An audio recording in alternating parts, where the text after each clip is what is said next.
Yes, there is. Obviously, you're here with your family. Yes. How special is it having them around on these big race weekends? Yeah, it's good. It's great having them there for support. Hearing my wife every time I'm coming around the running track gives me support.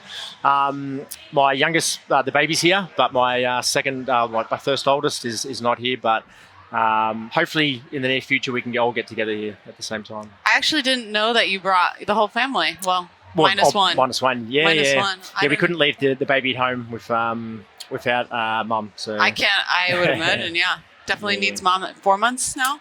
She's 12 weeks. 12 weeks. Yeah. Even young. Proper little baby. Starting to roll. Starting to be active. Yeah. Starting to look out. Smiles. Yeah.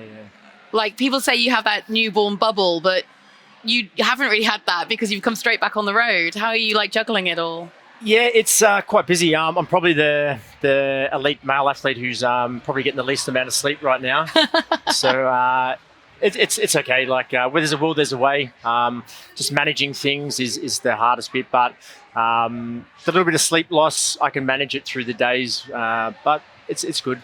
Are you sleeping? Most nights, my wife's doing the heavy lifting. But there are still most nights where I'm looking after the other kid, so she keeps me busy. But yeah, my wife fortunately does the heavy lifting. Yeah, good for her.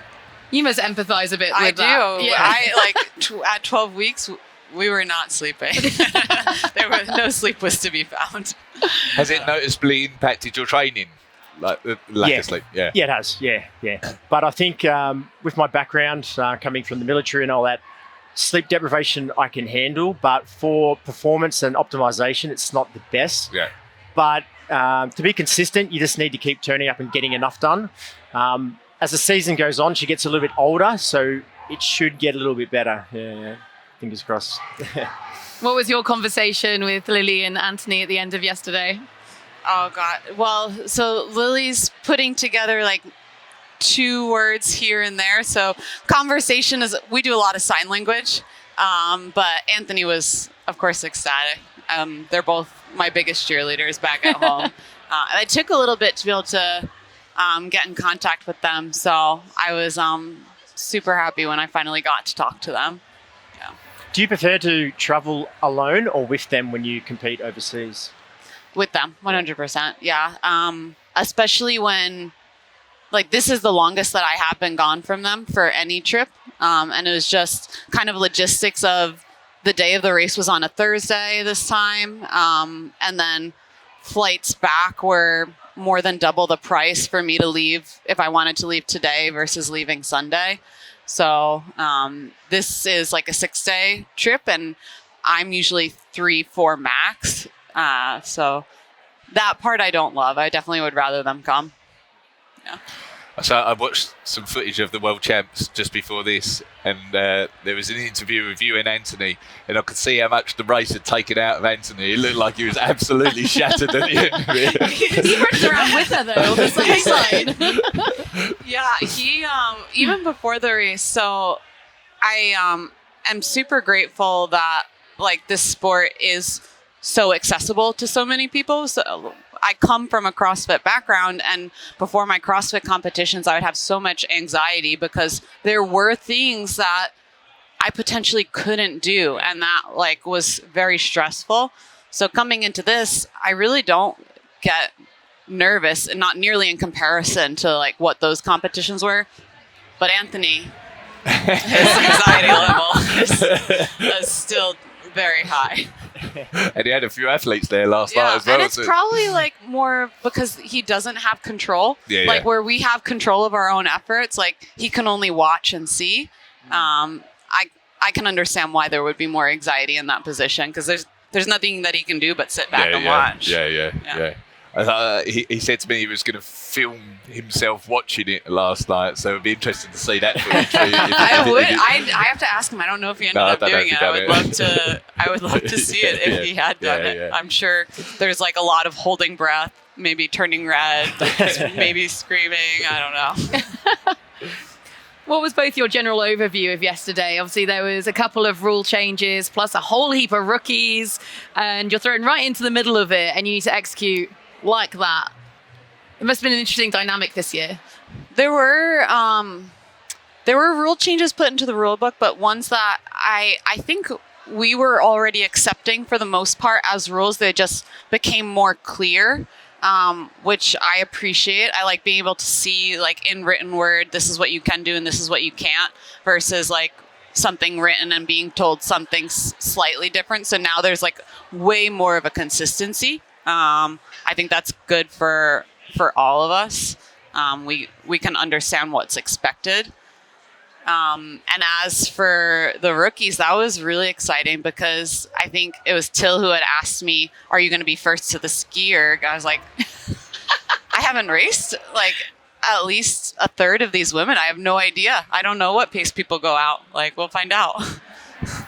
Yeah, I think with the rule changes, it's good. I like to know that it's going to be consistent, and there were probably last year a few grey areas. And but now I think it's pretty black and white what's accepted of us. And the rookies, I like it. I was a rookie once. It's good for them to come in. It's probably take a few races to learn how to race these elite races because they're different. It can be a bit lonely running out there on the track if you're used to a lot of the age groupers running around you. It's totally different to learn how to pace. But yeah, it's for the rookies. Yeah, bring it on. It's good to see. One of the rookies smashed it. I mean, Joanna. Yeah, qualified for Worlds on her first elite race, which is like beyond outstanding. Like, first time stepping onto a race with like that many talented athletes and on a grid format. And young, she pulled it off. Young. Yeah, so young. Only 22 years old as well. Yeah, so it's really 10, 15 years. Yeah, if she wants it. Yeah, it's amazing. I mean, I think even just in this season, we're gonna see her drop a ton of time. Like, she's so raw. Like, you're going to see her time drop, I think, by Vegas, if she decides to come to Vegas. I don't know how big of a trip that is for her. Your interview with me after, where we spoke briefly about her, and you said that she will be the you that you are to little girls at the moment, but to your daughter. Yeah, she's the bridge. So, I mean, for as long as I'm healthy, I want to keep competing, but who knows how long that is. Like, she has so many years ahead, and to kind of as I was saying, bridge that gap from like those who are my age competing compared to somebody who's my daughter, who will eventually be, if she wants to, of course, at a competing age. We need people like Joanna to fill that space and be excited and love the sport and help it grow and show passion and yes, be a role model for the younger ones so it's something that they want to do. Yeah. Don't know what you thought, Greg, but I thought what was really impressive about her performance was that she didn't get carried away with going with the front. She was willing to settle in the middle, play a really mature race for someone's first time. I thought that was very, very impressive. Yeah, you're right, because she wasn't even in third for a lot of it, but she timed it very well, as if she was experienced in the race, I think after the sled pull, she was about 6th or 7th even, then she clawed her way back. It's good to see, because it can take your ego a bit of a hit, and then you can just drift back, and it can happen. But she clawed back and did well. Yeah. Do you find that having these rookies come in, do you find like that motivates you and pushes you on more? Like, is that a driver for you in training, or is that not really something that you're thinking about a huge amount? I think I have so much love for the training that I don't find that I need the external motivation. I would be doing a version of what I'm doing in training, whether I had like a goal on the calendar. So for me, I would say no, but I love in the sport of it being able to race rookies coming in and kind of changing the sport, really. Yeah, for the rookies coming in, it motivates me. It really does, because I feel like I've been in it for now 2 seasons now. I do have a bit of a point to prove that I belong there and stay there. But it does help me, because I started there, not too long ago, about 2 years ago, and they mightn't think the guys who are already established in the elite aren't looking, but we are, yeah. It's really, with this new qualifying system as well in the majors, like every second counts, doesn't it? Because the field is so stacked now, it's so competitive. Like, literally seconds can mean like I qualifying think for a some major. people are separated by Yeah. 1 to 3 seconds, Yeah. so it's very, very competitive, and you'll see even in that maybe like 12 to 20 range, those times can interchange within one race. We saw that, I'd say today or yesterday, that the seeding for the next major, I think, changed in one race. Yeah. And it was probably quite a large change as well. Yeah. And then it's not just that, it's that if you haven't hit your times and you are coming to the end of your 365 days on one time, you've actually only got 1 or 2 weeks of racing to hit it before the next major's coming up. There's so much more peril, for lack of a better word. Yeah. But it makes it very interesting. Keeps us all on our toes. Yeah, I like it. I like the new system with this. Yeah, like the way you've got to stay in it is you've got to keep racing. You've got to be consistent with your timing, or you get left out. I like it. Not exactly a rookie, but Rylan Shadegg. We hadn't seen him since his rookie debut in Chicago. I think it was his rookie debut in Chicago, was it? Yeah, I think it was. Yeah. So he's not been here this whole season. We know he's an absolute athlete across like multiple different sports. But coming into this, he was definitely very unsure of his capabilities after a whole year of injury. But to take third, like in such an emotional way, I don't know. There's something about that particular performance for me that was really, really special, and things that can only be found on the battlefield of sport. It was really nice. Yeah, like he's obviously had his medical issues and injuries and whatnot, and for him to come out and do what he did last night, it's hats off to him. Like he come in with he's pretty vulnerable about not being able to perform, but he showed up. He took a risk and it paid off. So hats off to him. Much respect from me and then the other athletes as well. You know what's basically it's something to do with his throat where it's closing in on itself. So it's his breathing patterns that are affected, which is very scary. Yeah, like, terrifying. I can't imagine being in the middle of a high exertion event and knowing that might happen. So it's a very gutsy performance. I was super happy for him. Because you had a really, I would say, quite an intimate conversation with him prior to him racing. Yeah, no, we've been pretty connected over there since we first raced together. He still thinks he mightn't come back. I hope he does. He wants to work out what's going on because it's affecting him a lot in his mental health. But he's shown some resilience, and for him to finish that, it's just marvelous to see. It's such an example because it was just such a risk of him, not being able to finish, something bad happening, but he was able to push through it. It's unreal to see.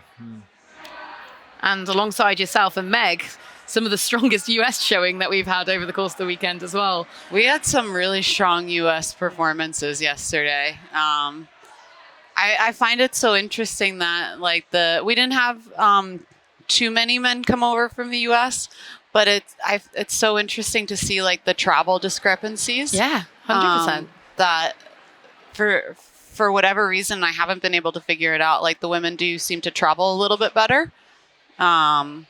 Where our men from the U.S. usually do fairly well, on home soil. Yeah, very well on home soil. But the overseas travel is still something I think I'm going to say we're figuring out. Yeah. Yeah, I think once this sport becomes a bit more involved and there's a bit more money, maybe a bit more science comes into it and sort of maybe assist us a little bit. Because you look at sporting teams, they've got doctors, they've got protocols for each athlete, how they respond. We're doing this off ourselves. We're helping each other. What do you do? And what do you take and what do you drink? How do you take where do you sleep when you get over? So I think over the next few years as this evolves, we might be able to iron this out a little bit better. Yeah.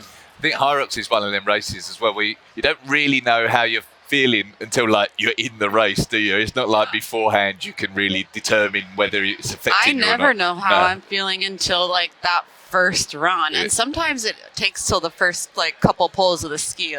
I feel good today. Yeah. And this is not a skill-based sport where we're 60 minutes at full work capacity, and if you're off a little bit, you might fall behind a minute, 2 minutes. It looks like a lot, but it's only a small percentage. So. It's just one of those things. Hopefully we can get better at it as we progress. Yeah. One thing I thought, going back to Rylan, he said to us after the race, he just loves going fast and fitness. But you could see that he was truly enjoying that run last night. I think it was the second run, and he went past Alex, caught up 14, 15 seconds on that second run, and he was smiling, looking at the crowd. You could see he was really, really enjoying it. It was nice to see. Yeah. I mean, because he was doing it, right? Because he was out there and he was doing it. Yeah. Yeah, it was lush. Alex and JK, wow. I mean, I know we kind of, maybe me and you pitched them at we have to make storylines, make it exciting, and we were like, it's going to be an Alex JK There was battle. a lot of lead changes. Yeah, there was. There was a lot of lead changes between the two of them, a lot of back and forth. I had the pleasure of watching from the bike while I was cooling down, but yeah, every time they'd come around, somebody else was in front. I was like, this is wild. Yeah, I'm obviously a little, a few minutes behind, and I can always hear it on the speaker when they're coming in and that. So I'm sort of trying to assess where I am in compared to them. But you could hear the battle, even on the speaker, even when I'm competing. Yeah, it's good for the sport. We need these battles, and it's just going to keep growing the, what's the word? What is that like? Trying to decipher your own race based on the kind of internal workings of a Hyrox race. Repeat the question, second. When you've got Faisal on the mic yelling times and stuff, and kind of where you are, but you're trying to also plan your strategy for the next kind of couple of stations. It must be really I don't know, difficult to do under a fatigued brain and on the fly. Yeah, a lot of the time I get a bit hazy and I sort of black out a little bit, and I can get lost sort of where I am. I think that's a fatigue thing or maybe a stress thing. But a lot of the times I have to be directed when you come in from the in or the out. You got to go here, got to go there. But it's just one of those things with more experience, you're able to just try to relax a little bit. And we've done this enough times now. We've just got to sort of follow the direction. Yeah. Faisal is very jovial though, so when I hear him on the mic, even if he's not saying my name, I feel like he's cheering for me. So it's very motivating. That's probably the sweetest thing anyone can say of Faisal. But it is so much of a spectacle. Does it feel like the sport is kind of to the standard that you guys want as professional athletes in terms of how it's presented? Because it feels like every year it's getting bigger and bigger and bigger.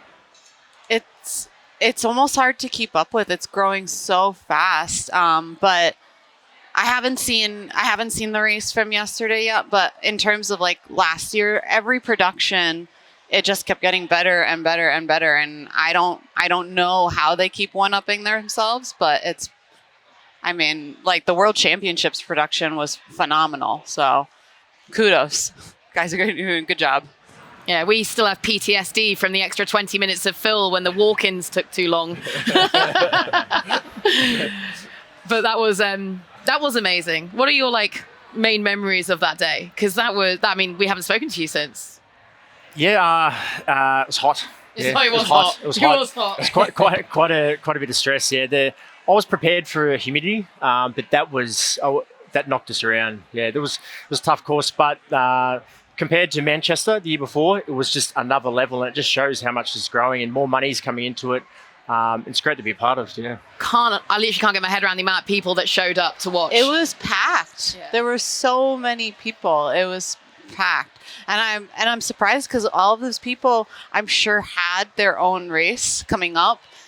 So it's just really special that they took the time to come and watch when they could have. Nice is beautiful. They could have been out. There's so many things they could have been doing, but they came to watch and support us. So I don't know. I think that's really special. Yeah, hopefully they can keep putting us on at a time where people can come and watch because. Last night could have been more people. Stockholm last year was about 100 people. It's a little bit lonely sometimes, but hopefully they can still put them on so we get more of a crowd because it definitely does, I feel, help when you got people cheering you on and it's not so quiet. Are you finding an increase in your own profiles? People coming up to you, knowing who you are? Yeah, I feel like we're probably in the Hyrox world a bit of a celebrity, I guess. You're allowed to say it. Yeah. Maybe when we're within this venue, but the moment we walk outside, no. But within this convention hall right here. Yeah, you're the big dogs. It is interesting though, because we're beginning to see athletes make a full-blown career out of this. You know, you've got Megan, who's now very openly said, I'm a full-time professional athlete. And it is going that way. Where are you guys in terms of like how you're finding this? Because you're obviously still coaching, and you and Anthony still have the hybrid engine, and I assume you're doing very much the same. Yeah, I'm coaching athletes. Yeah. I'm still just getting started. I still don't really know how I want to take this. I'm getting a little bit older now. Like I'm 38 a few days ago. So Happy birthday. thank you. Yeah. So I don't know how many years I've actually got left competing at this level. Hopefully a few more. Maybe get into the 40 club and still be racing. But yeah, like it's doing okay. Like it does provide a little bit of money now, which is good. When I started doing Hyrox, I never thought it was going to be able to provide. It's still got a little way to go, but it's still something. Yeah. And yeah, in terms of like the coaching, there's nothing more motivating than when you get the messages from people of not that they've like PR'd or they finally had some sort of accomplishment, but the confidence that they've gotten through the training. That's definitely an area that I want to continue to focus in, is like building our community within this giant community. I literally was chatting to Jake Dearden yesterday or day before, and he was saying how he'd just been in the room with you all, and you're all talking about your threshold workouts, and he'd literally like given like the group some workouts to try. Yeah, we all share each other, because I think that raises the standard, right? Yeah. Yeah. So who knows where this can really go? Yeah. It's really cool. I remember asking Dylan Scott a little while ago, like, what are the similarities between the elites? And he said one thing is like, you ask anyone, they're constantly thinking about Hyrox and training for Hyrox and the best way to train for it. And I spent the day with Jake Dearden and Graham Halliday recently, and like all the conversation was like the running thresholds, what you're doing in training, and like they're constantly interested in what other people are doing. It's good to see. Comparison's a thief of joy, but at the top, we all are sort of, I find, comparing each other, because we want to know what are you able to hold in running, what are you able to ski, what are you able to bench, and I think that just makes us more competitive. And just I love what are you able to bench? What are you able to bench? It's got to be a man thing, right? It's got to be the ego thing. Because it translates a lot to higher. It's probably just a man thing, yeah. I What's your bench, Lauren? Not very good. It is not very good. I don't even know. Body weight, maybe a little bit more. That's about Pretty it. decent. Yeah. Greg? I think I've done 100 kilograms recently for one, but I don't do it an awful lot. But, More than me. Okay. It's a lot more than me. I thought I was pretty good. I do not have body weight, a bit heavier than you, but I've got like a 70. And then I watched the That's really good. And then I watched the Paralympics, and they obviously do bench for their weightlifting. And the girl weighed 36 kilos, and she benched 100. Wow. I was like, What's that, three times body weight? Yeah? Wow. Oh my God. It was incredible to watch. But yeah, different ball game. Not a Hyroxer, clearly. I couldn't imagine. Wow. Okay. But it is hard for us to, like, we've got to have certain strength numbers, but we're predominantly an endurance athlete, right? So they're quite conflicting energy systems, yeah? Yeah, so I find this interesting, yeah, to sort of juggle all the different training we have to do.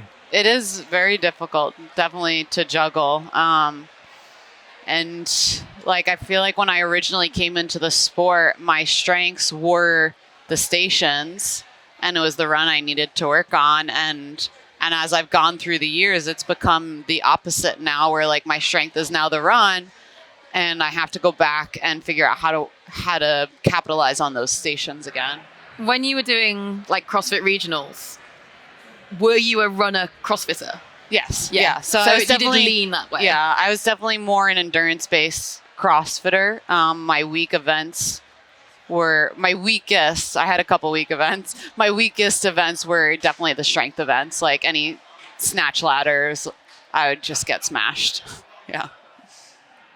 It's just interesting because especially nowadays when we're seeing people come from so many different sports, and with Joanna Ettrick coming from like a heavy tennis background, I mean, I appreciate endurance elements, but you don't necessarily say that translates to the strength. But the mindset that she has for being a professional and dedicating her life to kind of working towards Sport, something, yeah. it's paid off in like a huge way in this. I think discipline and applying yourself to a goal and turning up every day when you don't want to and moving that needle consistently, that's all sort of a trait of a high-level athlete or anyone who's elite at anything, yeah. It's not just sport, anything, yeah. How's your training at the moment? I know last year was like a nightmare injury-wise. Yeah, injury and sickness. Yeah. So I've changed a few things this year. I have actually got a running coach now to help keep me, I guess, not overdoing it.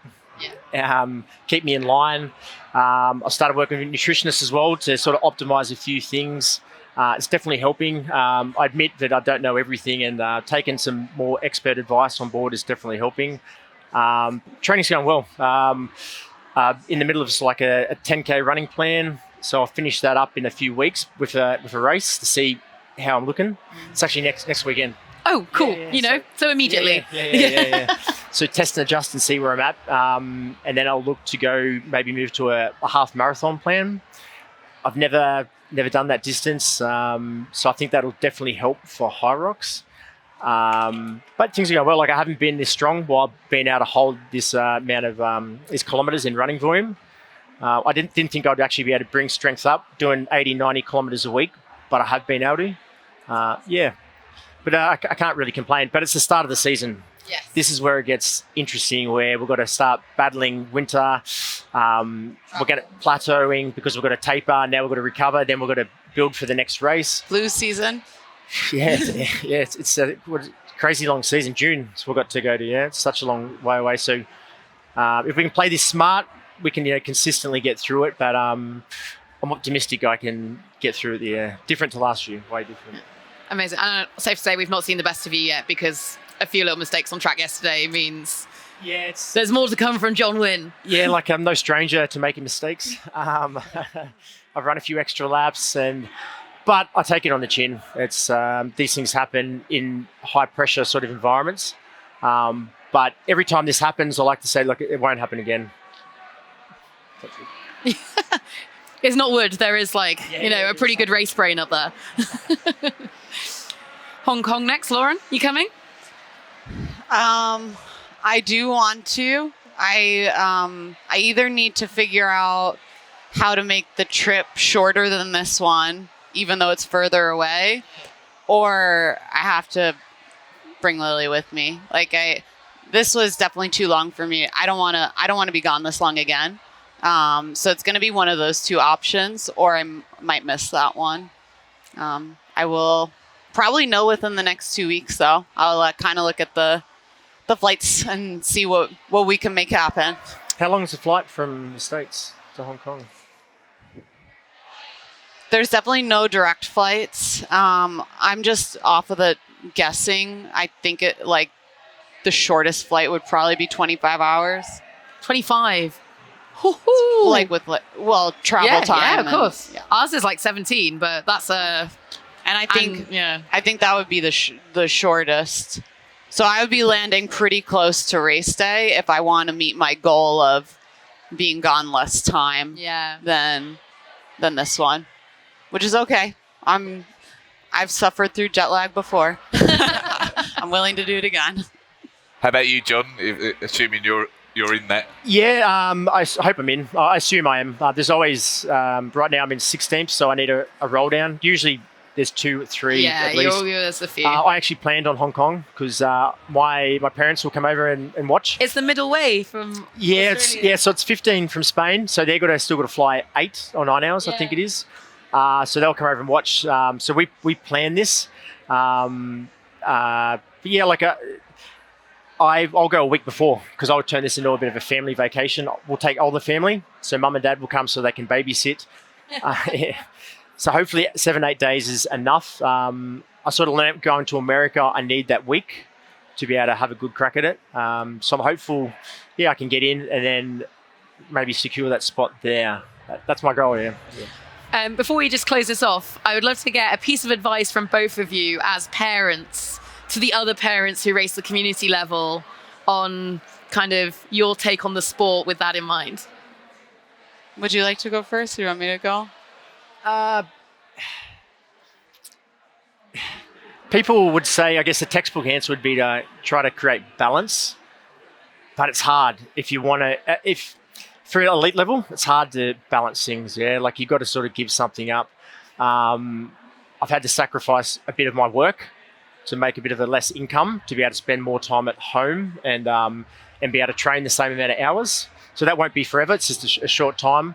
But for the general racer, try and use them as your motivation. Like it's unreal seeing your kids on the side of the track cheering you on. It really helps. Yeah, really helps. I know.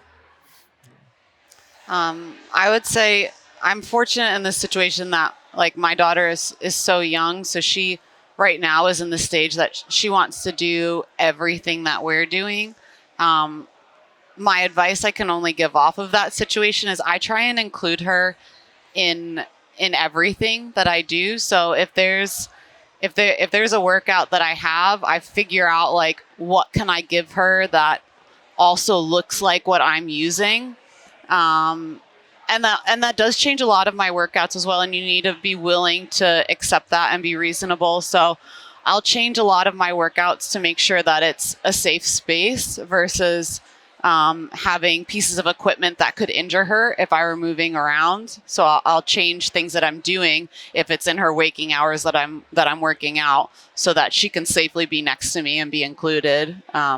So that is my best advice: is just figure out how to include them in your training, and let them enjoy it, and have other toys there available for them if they become disinterested, and just make it a safe environment. So maybe that means you're not doing the hardest stimulus that you could be doing, but something and consistency is, I think, like the best thing that you could do. Like just staying consistent. It doesn't have to be a full out effort all the time. And honestly, it shouldn't be. So I think it keeps me from overexerting as well.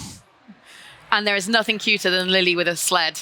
I mean, I'm biased, but no. Guys, thank you so much for taking the time, especially after a big race day. And Lauren, you've got more to come, so help me walk to the airport. Enjoy yourself. And we will see you in Hong Kong.